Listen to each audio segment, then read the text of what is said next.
Good morning, everyone. I'm Martin Newhouse, and I'm the worship associate this morning. Welcome, everyone, to this morning's service of the Winchester Unitarian Society, a caring religious community devoted to spiritual growth, social transformation, and environmental responsibility. As a welcoming congregation, we affirm the full inclusion of people of all sexual orientations and gender identities. As Unitarian Universalists, our faith does not require us to believe in a dogma, a tenet, or a creed, and among us we believe many different things. We prize freedom of thought and open, honest discussion and questioning, because these, we believe, enrich both our spiritual lives and our work in the community. As I'm fond of saying, we can still say today, as the first minister of this society, Richard Metcalf, did over 100 years ago, quote, "We do not regard even the best creed as final. We look for new truths and new statements of old ones. We maintain the unlimited right of free inquiry." But while our faith does not impose any dogma or belief, we recognize that it does call on us to do certain things. And among these, we recognize and affirm the inherent worth and dignity of every living being. In that spirit, we greet with joy and fellowship all who are gathered with us this morning, both in person and via live streaming. We welcome you all. As we approach the final weeks of Reverend Heather's ministry, I'd like to invite everyone to sign a memory book with a personal message. I was supposed to bring it up here so I could show you what it looks like, and I forgot. But it's available on the visitors table in the Sims room, which is the room at the back of the sanctuary. And this book will be available for signing through Sunday, June 9th.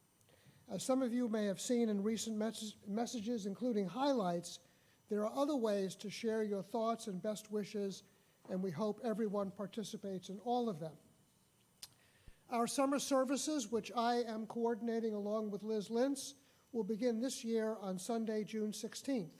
And we'll begin with our annual poetry service. As in prior years, we ask those who wish to participate to bring poetry that has a special meaning to them and that they are willing to share during the service. As for the other summer services, we still have openings for members to come forward to offer to lead them. And I'd like to take this opportunity to invite those of you who feel you have a sermon in you or a reflection or wish to lead a service to speak with me or Liz Lintz after the service today. After the service, as always, we're invited to share a coffee and conversation in the Sims room again, located at the back of the sanctuary. Note that the staff will be attending a staff appreciation brunch around noon, so they'll likely not spend much time at the coffee hour. Can we take a moment to show our appreciation to our staff, to show it as a congregation? Can we just applaud the staff?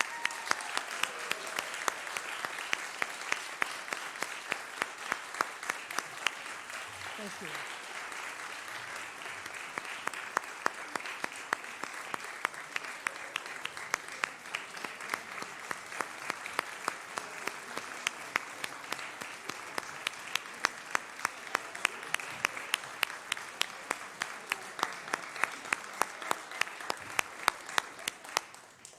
Very well deserved, and I just want to say that if we don't always show that level of appreciation, it's not because we don't feel it.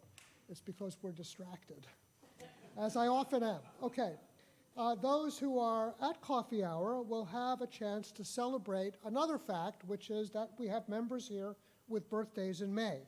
So we will sing happy birthday and then enjoy some cake for all the members with birthdays in May. And many thanks to Donna Reed and Lindy Brown for making this month's cakes.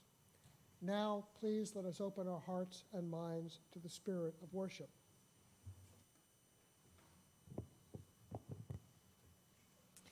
Your body is welcome here, all of it. Yes, even that part, and yes, even that part. The parts you love and the parts you don't. For in this place we come with all that we are, all that we've been, and all that we're going to be. Our bodies are constantly changing. Cells die and cells are reborn. We respond to infections and disease. Sometimes we can divorce them from our bodies, and other times they become permanently part of us. Your body and all that is within it, both wanted and not wanted, has a place here. Our bodies join in a web of co-creation, created and creating, constantly changing us, scarred and tattooed, tense and relaxed, diseased and cured, unfamiliar and intimate, formed an infinite diversity of creation. Your body is welcome here, all of it. So take a moment and welcome it. Take a moment to feel in it. Take a moment to be in it as we worship together.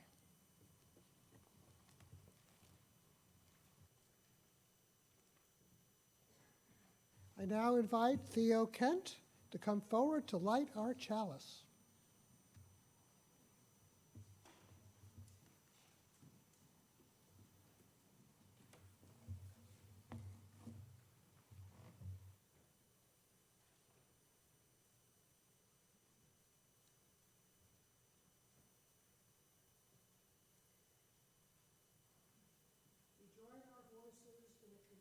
Of mind and heart, dedicated to the promises that bind us in compassion one with another. In this hour, we light the flame, signaling our intention to find the sacred in every living thing.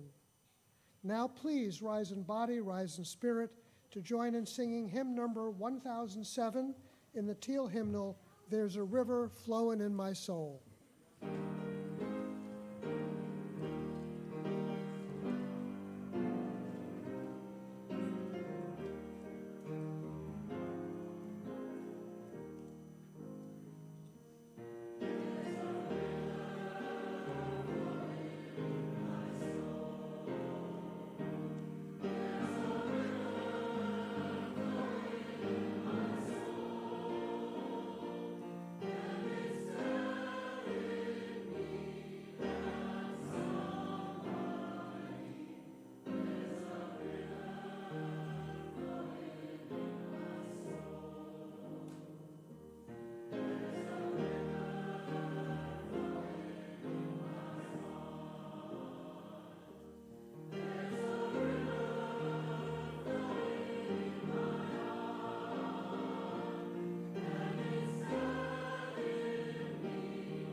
I now invite those who are young and young at heart to come forward for a story.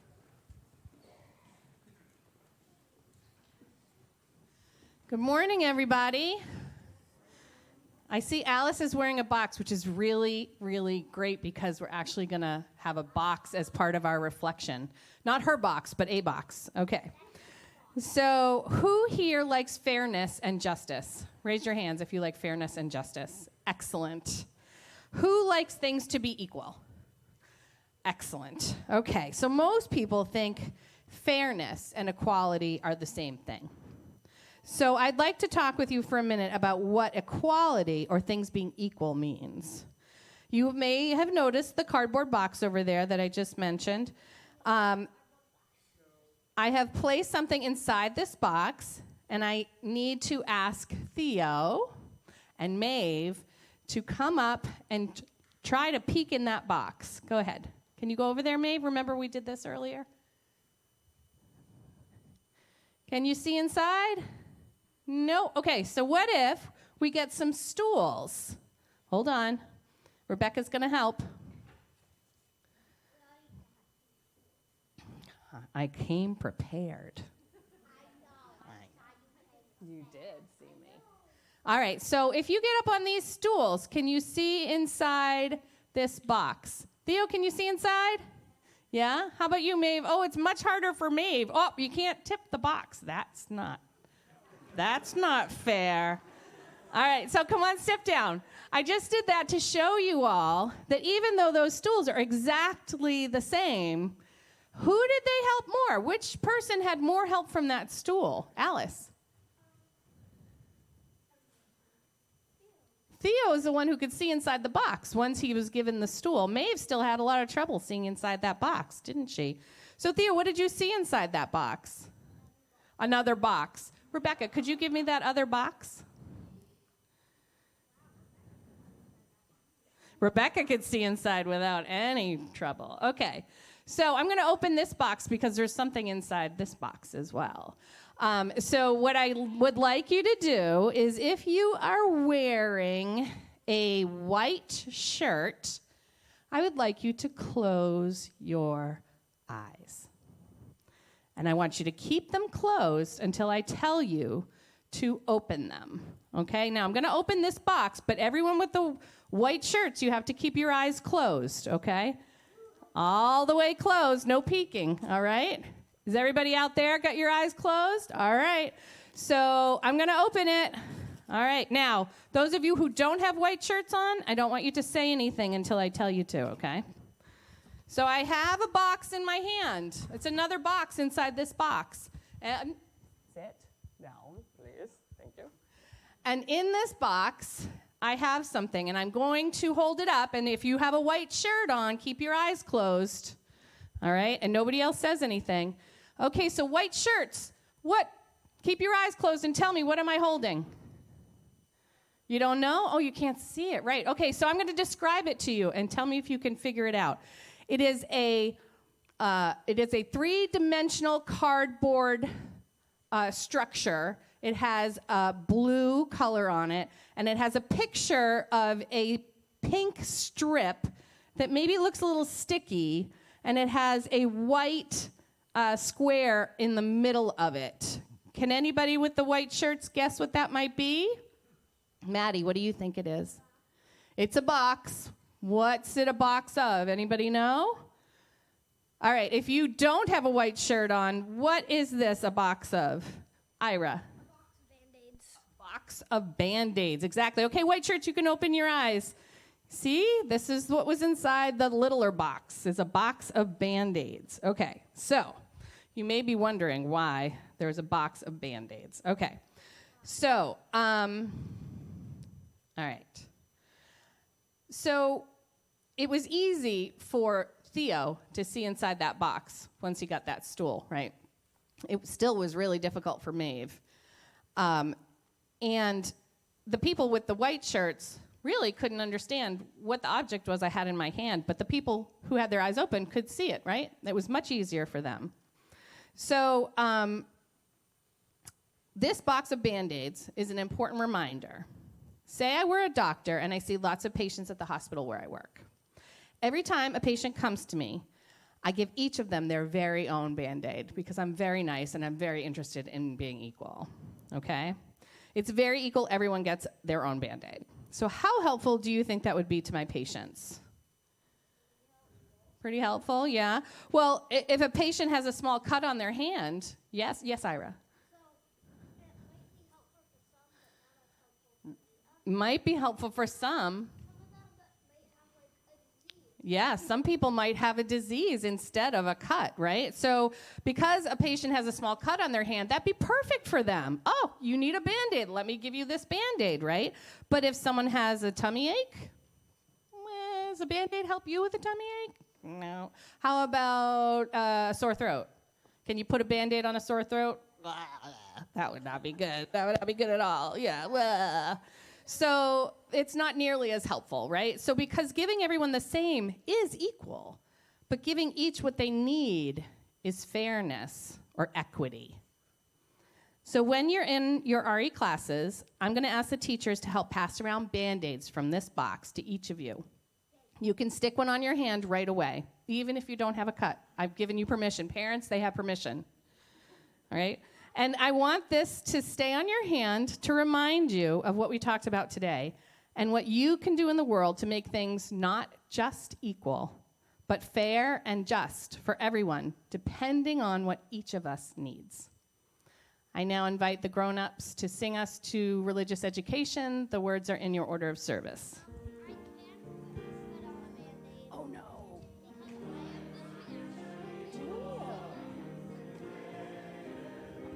All right.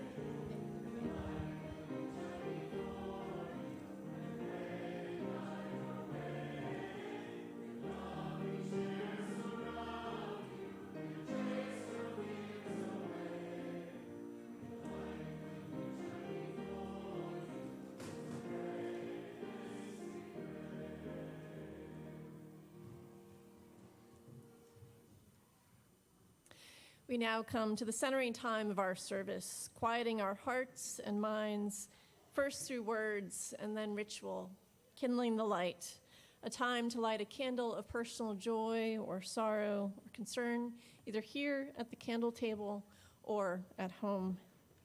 At that time, if you would like a candle brought to you in the pews, please raise your hand. After we kindle the light, we'll be together in a time of shared silence, out of which we will sing hymn number 1053 in the Teal hymnal, How Could Anyone? Our meditation is a selection from a statement by the UU Ministers Association Ableism Task Force, the prophecy of the disabled body. They write, "Our bodies inherently have value. Our bodies are where we live, and they are the container for all our experiences, including our spiritual experiences. Ableism is the centering of able bodies and experiences over disabled bodies and experiences, while simultaneously devaluing and erasing those disabled bodies. If, in the words of Eli Clare, ableism is the grease that makes the machine of all other oppressions move forward, then the devaluing of disabled bodies is connected to all of the other bodies that don't have to matter. If we believe that all people have inherent worth and dignity, then we believe all bodies have inherent worth and dignity. Then we also believe that every person also has agency over their body, that people are more than the work they do, that caring for one another is a moral responsibility, even bodies that do not conform to a capitalist standard of working for pay. Every body is the location of holiness, not just able bodies. Revelation is not sealed. There is an ongoing revelation that the disabled body as a text. The disabled body is a prophetic body. It calls beloved community to account for a past in which the good news has only been for those with the right abilities, the acceptable bodies, and still, the disabled body cannot be hidden or silenced, though it may not audibly speak. The disabled body bridges time, to a future in which belonging and contribution are a natural function of inclusion and a core value of spiritual practice of beloved community. The prophecy of the disabled body is this indictment and this promise. To what does it call us? Let us now kindle the light.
Good morning. I'm delighted to have been asked to participate in this service. Disability justice is near and dear to me. And you might be surprised to learn my passion started well before my daughter Beth was born. I had always wanted to be a teacher. In junior high, I tutored young children in reading and was a big sister to a 7-year-old girl in town. I was the only one to graduate from college, and I worked my way through after my dad lost his job my freshman year. This was back in the early 70s, prior to special education laws and the bifurcated system we have now. We were trained to teach every child, no matter their range of abilities. It was the age of the open classroom, where every child had a learning contract, or what today might be known as an IEP for some. We met every student's needs. We met them where they were. We provided instruction, modifications, and accommodations. I fondly remember my first teaching year with 5-year-old Clifford, who was prone to seizures, and 6-year-old Bindi, who used a wheelchair for mobility. We included every child. Education has changed in the ensuing years with the passage of special education laws and the creation of sub-separate classrooms. Yet my passion for inclusion continues. After my own daughter Beth was born, I was adamant that she would be one of the kids. Be in brownies, Girl Scouts, Sunday school, swim classes, you get the picture. At 10 weeks old, she returned to work with me at the child care program where I taught in Boston, and she received early intervention right there at the child care program, because that's where we were during the day. The staff could reinforce all the therapies and strategies throughout the day. Beth was fitted with her first pair of hearing aids at 7 months old. And it was early intervention that discovered that Beth used sign language to get more at snack time. So we all learned sign language. Her toddler classmates and the child care staff, her immediate and extended family. And as preschool approached and she was eligible for special education services, and she continued to use sign language as her only means of communication. Thus began the years of advocating in order for the schools to provide appropriate and inclusive services. I have gone nose to nose with educators that have said, I'm responsible to teach a 5th grade curriculum. And my response was, you're responsible to teach every child in your class. Or the math teacher that said, she can't use a calculator, that's cheating. And my response was, no, that's an accommodation. I earned the reputation of being both the velvet hammer and the polite, sounds like witch. I couldn't change my daughter, I won't change my daughter for the world, but if I can, I will change the world for my daughter. This mantra has inspired me to also take on the healthcare system. I joined Operation House Call at the time, a program through BU Medical School, which invites third-year residents in their pediatric rotation to visit our home and meet Beth and learn what parents of kids with disabilities encounter in schools, at the doctor's office, and even how to talk with families. Beth would share photos of her as a newborn, saying, see my chubby cheeks? And they, of course, would recognize all the physical characteristics of an infant born with Down syndrome. Operation House Call continues today and has positively changed how pediatricians interact with patients with disabilities and their families. Both my education, training, and teaching experiences, as well as my own personal lived experience, continue to fuel my passion for disability justice. Where does my faith come in, you may ask? I have always been active in my UU faith and firmly embraced the principle, and you've heard it today, of the worth and dignity of every person.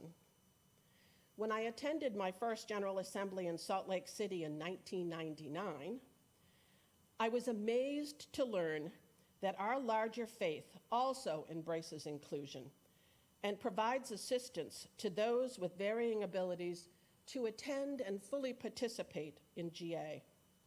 I quickly became a volunteer, and in 2004 was asked to coordinate all of the accessibility services for GA, a position I proudly held for 18 years. I used my advocacy skills in dealing with hotels, restaurants, and conference venues. Meeting spaces were not accessible, not necessarily because they didn't want it to be, but rather they didn't know how to be accessible. Even though there are ADA requirements, it seems everyone has their own interpretation or definition of accessibility. Yet after the site visits in each GA, the venue staff would say they learned so much and would continue offering cutout spaces for people using mobility devices to sit in the audience and not on the periphery, or accessible registration access at hotels. In our lifetimes, each of us will likely experience disability, whether at birth or with aging, illness, or accident. And borrowing from Rumi, come, come, whoever you are. You belong here. You are loved here. You are loved for who you are. As a congregation, let us continue to work to be more accessible. Won't you join me? Thank you.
I am the Reverend Heather Janulis. I am a middle-aged white woman with short, chemically assisted red hair.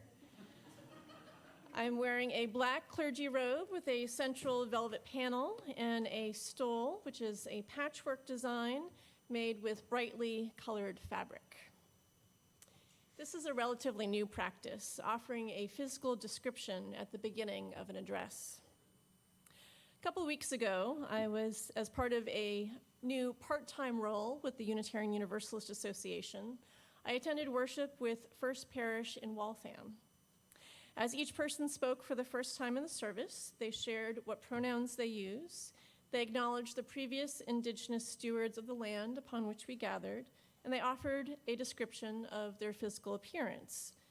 Through these practices, they affirmed that gender identity is not binary, that colonial narratives are not the whole or necessarily the correct story, and that this is a place where those with low vision could receive what they need to experience more fully what is happening in the moment. Sitting in the pews, I also noticed that virtual attendees were part of the community in a unique way. The Zoom meeting where they accessed the service was projected on the wall, allowing us in the sanctuary to see their faces while they could see us in the pews. One panel of the Zoom meeting was a live transcription of the service, allowing those with low hearing to better access the content. When I left First Parish Waltham that day, I left appreciative of how that community practiced a culture clearly committed to gender diversity, indigenous solidarity, and inclusion of people with varying abilities. We here at WUS are also committed to accessibility, from the wheelchair ramp at the Main Street door to the chairlift by the office, bringing those with mobility aids up the stairs so they can utilize the elevator, to the addition of accessible bathrooms off the Sims Room and Metcalf Hall, to wheelchair cutouts in the pews, to hearing assistance devices available to attendees. This congregation has invested so much work, money, and effort to make where we gather accessible to all. And as I've learned time and again, accessibility is never a complete task. There's always more to be done, especially in older buildings, and our understanding of what accessibility means is also expanding. While the sanctuary is accessible to people who are wheelchair users, like many congregations, our pulpit is not. We've tried, but it would be very hard to do. The assumption that the person preaching on Sunday morning is able-bodied is built into the architecture of the space. The values and beliefs of a culture are often reflected through architecture. In a past sermon on economic class, I told the story of house sitting at one of the historic homes in the wealthy neighborhood of the Flats. There is a simple staircase leading from the kitchen to upstairs. On one side of the staircase is a wall, and on the other side of the wall is a much grander staircase. Why are there two staircases side by side? It took me a while to figure out that the simple staircase was for the in-home servants back in the day to move from their quarters to the kitchen, their presence shielded by the wall between the two sets of stairs. This house reflected the lived reality of class segregation. And when our buildings are not fully accessible, humanity is again segregated, this time by the labels able-bodied and disabled. One could say that common language is also like architecture. The metaphors we use to reflect a shared experience of the world, yet some metaphors are not relevant to all. While our gray hymnal, Singing the Living Tradition, was one of the first things that inspired me to fall in love with Unitarian Universalism, there are many hymns that speak of things like guiding my feet while I run this race, and proclaiming rank by rank, again we stand. While preparing for this service, Patty Cameron shared with me a comment by a blind colleague that she was disinclined to participate in creating a vision statement. How can we speak of endurance, of conviction, of imagination, without assuming that all can run, stand, and see? I share these thoughts with you not as an expert on accessibility, I'm simply someone who's been raised in an ableist culture, and like how I'm trying to unlearn the message that my racial identity is the standard by which the rest of the world is measured. I seek to create an authentically more inclusive world for people of all bodies and ways of being. I've made many mistakes on this path, and I anticipate that I will make more, but hope that in time I act from a place of greater understanding. One helpful lesson in my learning was a simple graphic I saw online. It illustrates how those who manage public spaces are often not inspired to invest the effort and the resources to fully accommodate those with disabilities, especially as they notice that their community includes few disabled people. Of course, the lack of disabled people may be a direct result of their inability to fully participate, rendering disabled people invisible. This reinforces a message often experienced by people with disabilities, that they are different, they are outsiders, they are the other. This feeds into the thinking of the able-bodied that the needs of the disabled are not their own. The cycle continues. Another lesson I learned was through a public discussion in the wake of the death of Stephen Hawking. The renowned physicist used a wheelchair and communication device. When he died, some media outlets published an illustration without text, an image of Hawking's empty chair, and the back of a man erect and walking towards the cosmos. I didn't think much about it when I first saw it, but the critique of this image taught me something important. This illustration celebrated Hawking's liberation from his chair, his somehow becoming able-bodied in the afterlife. Yet many wheelchair users pointed out his chair was part of how he got around in the world. It was through his communication devices that he shared his brilliance. His chair was a source of strength, not something from which he needed to be freed. In a similar way, I have also learned that the resources our society offers disabled people are, in actuality, often obstacles. Leah Lakshmi Piepsa Samarasinha, the author of today's Centering Thought, is a contributor and editor of Care Work, Dreaming Disability Justice. This anthology illustrates the complexity of disability justice, and as part of this complexity, how often it is the disability community that can best care for itself. The complexity of disability justice is made clear when we realize that what meets one person's needs might pose a greater obstacle for someone else. Sitting in the Waltham Sanctuary, I realized that while the service transcription might help those with low hearing, a hearing person with autism struggling with overstimulation might be ill-served by this aid. What, then, is needed?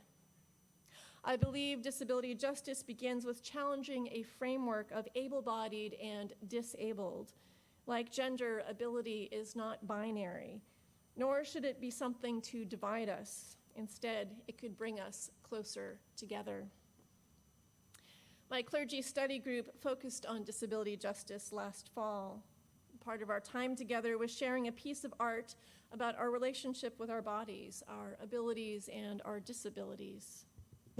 I was unsure of what to bring, but then I realized that I am often disabled, albeit temporarily, by bad headaches. So I made a mosaic of how the back of my head feels mid-headache, my skull depicted by broken gray tile, my neck muscles by ropey, wiry red yarn. But what was most remarkable is how everyone in that room had a story.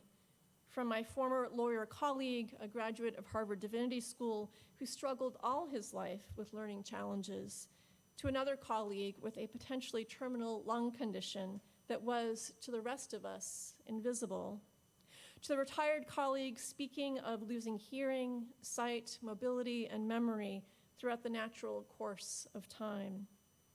This taught me the both and nature of disability justice. We need to respond to the specific needs of disabled people, while also recognizing that in a way, we are all disabled, or will be eventually. I attended a panel discussion by my Ministers Association on disability justice. It was in this conversation that one panelist gave me today's reflection title, Limitation is the Place We Connect. In a world where we recognize that all have limitations, where it's safe to ask for what we need and to be fully present and included, naming our limitations could be a way we build community and not segregate and marginalize. I'm grateful to a friend and colleague who is someone with a disability who offers this guidance. Ask for what you need. When people ask, offer what you can. Listen to how they respond. Too often, what we think is helpful creates more work or challenge for the person in need. I might add another element. Know that honoring other people's needs may require sacrifice from others, from us. Some of the strongest reactions I have received in my ministry are from when I've reminded people of boundaries we have set for community accessibility, such as saving the accessibility spot in the Main Street Drive for those with mobility challenges, or masking according to our then pandemic protocols. I feel called to be a minister, not a rule enforcer, and yet I know it takes all of us to create a culture of inclusion. I conclude with a recent experience. In my new role with the UUA, a colleague made reference to their foster child's challenges. As a newcomer to the team, I didn't know the context of their personal check-in and was struggling to understand. The question that formed in my mind was, what is wrong with the child? Thankfully, I did not ask that question, a reflection of how I've been socialized to think in our able-dominant culture. I chose to not judge myself for having that thought, and instead sought to find another way to understand my colleague and their family's struggles. If there is a better question, it might be, what does your foster child need to be safe and to feel like they are valued, connected, and included? What would that world be like? As religious educator C.B. Beale taught us in a past Sunday service, this is preemptive radical inclusion.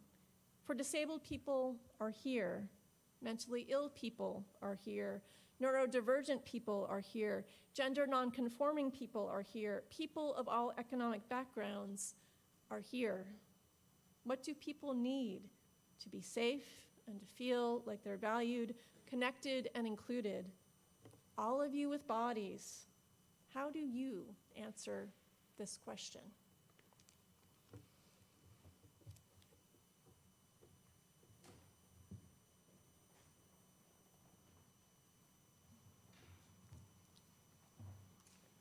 One hoped-for goal of our church is to encourage all who gather here, whether in person or virtually, to grow more generous in spirit and in action.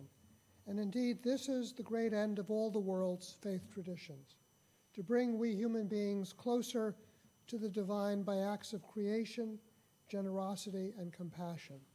We are now asked to make an offering that allows us to exercise that all-important generosity of spirit, an offering that will help support this self-supporting church and its many ministries. This morning, we share our offering gifts with Brio Integrated Theater, a local organization providing arts internships to interns of all abilities, free community workshops, ASL classes, and creative projects that educate and empower. Here are the different ways you can donate. Those in the sanctuary may give cash, checks, or donate electronically. Text to the number in your order of service or visit our website under the Giving page. If you are visiting with us today for the first time, either in person or online, you are our guest. In-person attendees can find a physical visitor card in the pew racks in front of you. Please complete it and put it in the collection plate. If you can't do it in time for the collection, when the collection comes around, you can bring it to the office after the service. Information about how to give online and how to complete the virtual visitor card will soon be shared with live stream attendees through text on your screen. The offering will now be generously given and gratefully received.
Those who wish to do so are invited to join in reading the unison affirmation which is in your order of service. We gather not for ourselves alone, but to use our common power to build the beloved community within and beyond these walls. Recreate and reaffirm this covenant this day, to make justice flourish, to practice compassion amidst difference, and to embody transformative love. Now please rise in body, rise in spirit, to join in singing our closing hymn, For Everyone Born. The words are printed in your order of service and will be displayed on the live stream screen.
Born, a blessing on your body, a temple for the Spirit. May you know the depth of its beauty. May you find the beauty in all. Go in peace. Amen.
Please join me in reading the words to extinguish the chalice. We extinguish this flame, but not the light of truth, the warmth of community, or the fire of commitment.